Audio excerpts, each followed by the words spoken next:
Merry Christmas, everyone. Everyone in my house is awake, waiting to open up gifts, except for my wife, who's still sleeping. So I'm downstairs, working on my RC10 team car, and I got the idea, let's pull a holiday prank on the wife. So I'm gonna wrap up my Hornet EVO, put it underneath the Christmas tree, say it's for her, and then let her open it up and see what her reaction's gonna be. All right, this is gonna be good. All right, let's wrap this up.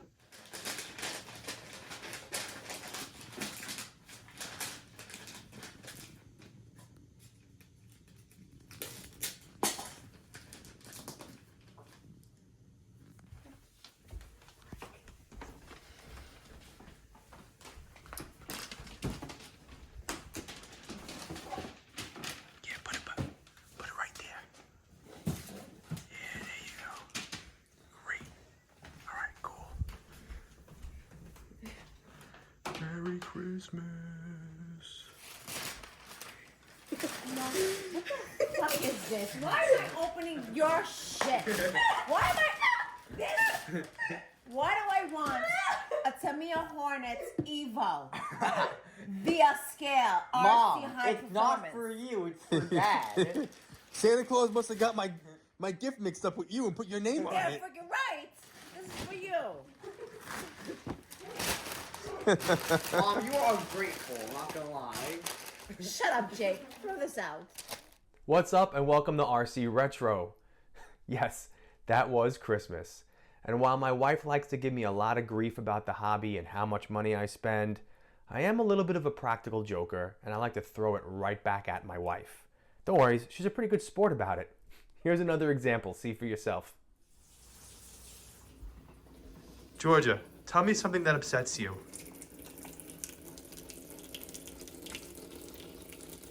What upsets me? The fact that you have all your RC cars. That freaking upsets me. I'm telling you what upsets me, and that freaking upsets me. She's got a knife in her hand. Now that we got that out of the way and had a good laugh at my wife's expense, now we could focus on this episode in which I'm going to be building the Tamiya Hornet EVO. So Tamiya put out this kit to celebrate the 40th anniversary of the Hornet. Now the Hornet EVO gets added to the growing list of variants that Tamiya has put out over the past couple of years. Let's see. You have the re-release, the June Watanabe Hornet, the Black Metallic Hornet, the Supreme Hornet, the Comical Hornet, and now the Hornet EVO. Now I'm sure I might have missed some, but regardless, this one stands out. And that's because Tamiya set out to give us an RC that looks like the Hornet, just performs very differently. And they did that by taking the gearbox of the DT02 and fitting it to the rear of the Tamiya Hornet chassis. They also gave us oil-filled shocks all around, double wishbone suspension, wider front arms, adjustable turnbuckles, full ball bearings, and the ability to run different size wheels and tires. All while still looking like a Hornet. So let's get this opened, unboxed, lay everything out, and start building. And that's everything unboxed. Everything is laid out nice and neatly, and I'm ready for the build. So let's crack this manual open and see what our first step is. So in all actuality, step number 1, they're telling you to charge up a battery. So we're starting off with step number 2, which is where we're building our gear differential. Make sure you lube it up well and don't over tighten your 3 screws. So in step 3, you're taking your 2 metal shielded bearings and putting them into your counter gear, and then you're placing that on one side of your gearbox. Next, in step 4, you're taking your differential gear, placing it in your gearbox, and you're going to seal it up with 4 screws. So we're on to step 5 and 6, where you're installing your silver can motor, your spur gear, and your 17-tooth pinion gear. Now the manual tells you can use an optional 19-tooth pinion gear, but that's sold separately. Next, in step 7, you're putting your gear cover on, and that's held in place by 3 screws. Now it's time to put on your rear lower arms, which are held in place with screw hinge pins. So now you're going to make your turnbuckles, which are your rear upper arms. They're supposed to be set at 10.7 millimeters, so I'm not far off from that. You're going to snap them in, and then you're going to put in your gearbox joints, which I like to call your outdrives. On to step 10, where you're attaching your rear axles. Now, I've heard people saying that they've had issues where their dog bones have been binding, but that it was easily resolved just by putting O-rings in their outdrives, which the manual doesn't tell you to do. So I put the O-rings in and will hopefully avoid that issue. Then in step 11, you're attaching your rear bulkhead, which is 2 parts. Now I'd like to assume these parts are new and were created to retrofit the DTO2 gearbox to the Hornet chassis, but I could be mistaken. And here's a big moment. We attach the DTO2 gearbox to the Hornet chassis. Be careful not to over tighten either of these 2 screws, because if you do and this part cracks, you'll need to find yourself a whole new chassis. Then we attach our underguard plate, which helps protect your gearbox, and that's followed by installing the side guards. Now I was debating leaving these off. I mean, are they really necessary? But then again, this is a Hornet after all. Or is it? Now we are moving up to the front of the chassis and installing the front upper mount. Keep in mind that the entire front of this Hornet is different than the original, and we'll take a look at that in a few. But after this, it's attaching the front damper guards and the U-shaped spring mounts, which is where your dampers will eventually be attached to.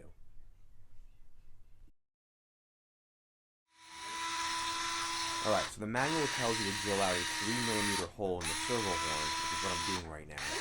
This is so that you can pass a 3x8mm screw through to attach to a ball connector.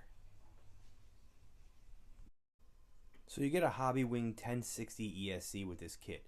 And I love the simplicity of the 1060, as it's basically plug and play, but it comes with Tamiya plugs. So I'll cut these off and replace it with Dean's connectors and use it on something else, but for right now I have another 1060 that's ready to go and all soldered up with Dean's connectors.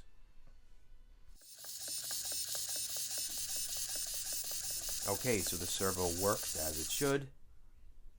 Servo is now being installed, and now we'll give it a little power.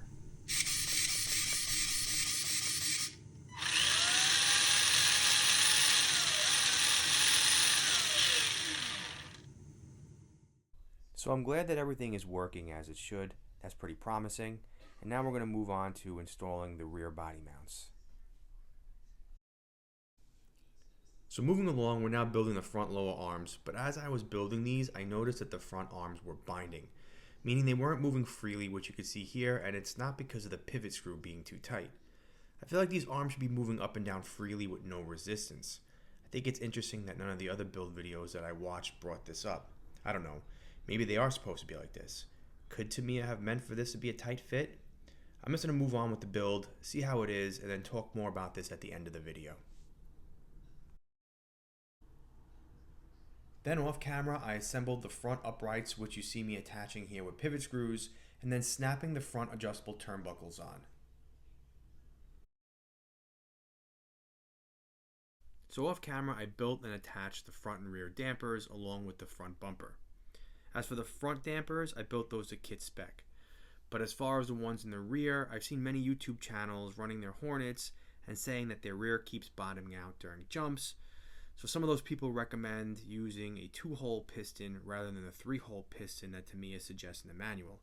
In addition to that, there's quite a few people online who suggest using the red DTO2 soft springs in the rear. So I went with the 2-hole pistons and the red springs. Last but not least, the wheels. Man, these are such a blast to do.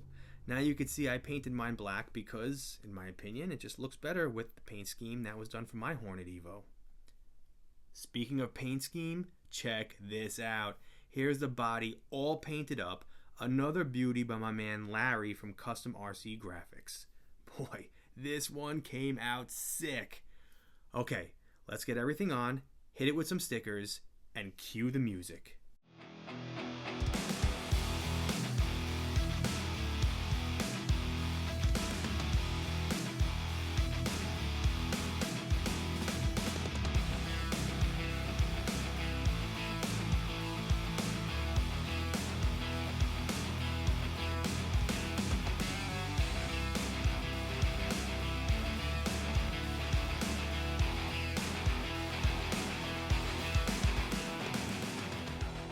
Well, the Hornet EVO is officially done. It was a fun and easy build. It was really interesting to see how Tamiya retrofit the DTO2 gearbox, the front and rear arms, the upgraded suspension, all to the Hornet's bathtub chassis. I mean, what on here is actually still a Hornet? You have the bathtub chassis, the wheels, the tires, and the body. And then Tamiya gives you adapters to put different wheels and tires on here, making it even less of a Hornet. So I looked at TamiyaBase.com to see what they categorized the Hornet EVO as. And when I went onto their website, under chassis, it just says bathtub chassis. And under variant, there's nothing there. This is kind of just like a standalone buggy. So, okay, well, what about the issues we had during the build? The front arms that were very, very tight, that were basically binding, once I got them on with the shocks, they seem to be fine. When I compress everything, they rebound nicely. So it doesn't seem to be an issue now. So the rear of the chassis seems nice and plush. As far as the issue with it bottoming out that some other RC YouTube channels shared when they were running theirs, that seems to be resolved as I changed the pistons and also used different springs. But then again, you know, the conditions out on a track are very different from me just dropping it on the desk here. But I did put a battery in there. I dropped it a couple times. It's not bottoming out. So, like I said, hopefully that issue is resolved. Speaking about running this, it's all set up and ready to go. I'm just going to hold off because I want to get this out on a track. And right now, it's winter. So we're looking at, let's say, early spring. And I'll hopefully get this on, like, let's say, Phil's Deepwood Speedway or even Keith's from RC Icons, his track. And yes, I do plan on making another trip up to him in the spring, or maybe, just maybe even, by then I might have my own track. We shall see. Okay, last but not least, the body, or I should say the paint scheme or the stickers. And I feel like this is where Tamiya kind of dropped the ball. In celebrating 40 years of the Tamiya Hornet, I feel like they could have done something a little bit better than just putting out some of the same colored pinstripes made into flames. It's not very Evo-esque, if you ask me, which is why I went with something completely different, something very bright and vibrant and more along the lines of the TRF scheme, not the colors. I actually did this with the Hornet colors in the front, and I can't say I did this because this is a body that I sent out to Custom RC Graphics. But I said, hey, take the colors of the pinstripes, the different shades of orange and yellow, and possibly do that as a TRF scheme in the front, and boom, there you have it. And I'm really happy with how this turned out. Well, that's just about it for this video. So let me know what you think about how my Tamiya Hornet EVO came out. Drop me a comment down below. I hope you enjoyed this video. Thank you so much for your support, and I'll see you guys all in my next. Take care. Let's go.